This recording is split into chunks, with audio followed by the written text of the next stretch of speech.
Velkommen til 2 elastiske minutter. Det her er en introduktion til forskellige øvelser, vi skal lave. Først så finder I elastikken frem og kommer ud på gulvet. Den første vi skal lave, det er for skulder- og nakkemusklerne. Så vi tager elastikken en enkelt gang rundt om hånden og træder på den. Lige med det lidt spredte ben. Fører dem op i vandret højde og ned igen. Stille og roligt og kontrolleret. Armene skal hele tiden være foran kroppen.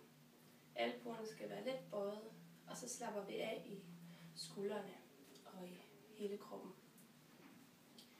Er det for let, kan man tage elastikken en enkelt gang rundt om igen. Så bliver det lidt sværere. Er det for hårdt, kan man slippe den helt. Man kan også træde en enkelt gang lidt tættere på. Husk at trække vejret godt ind og ud. Og slap af. Så. Lige 2 mere, tror jeg. Så.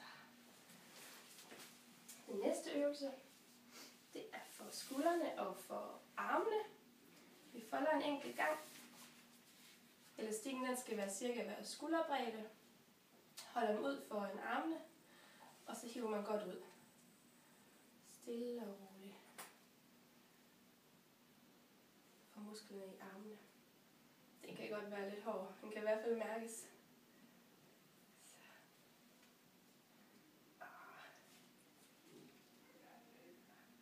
Og lige 2 mere. Den er hård, den her. Sådan. Den sidste øvelse, der skal I have fat i et bordben eller et dørhåndtag. Vi kan tage døren hernede. Sætter elastikken rundt om. Holder rundt om. Sådan. Armen skal cirka være i vandret her. Så trækker man ind lige så stille. Underarmen, det er kun underarmen, der skal bevæge sig. Stille og roligt. Håndledet må ikke hverken gå den vej eller den vej. Det skal være lige vandret.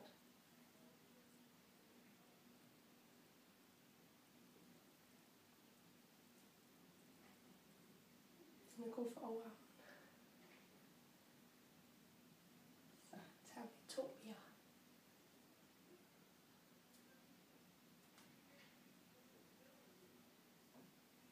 Sådan.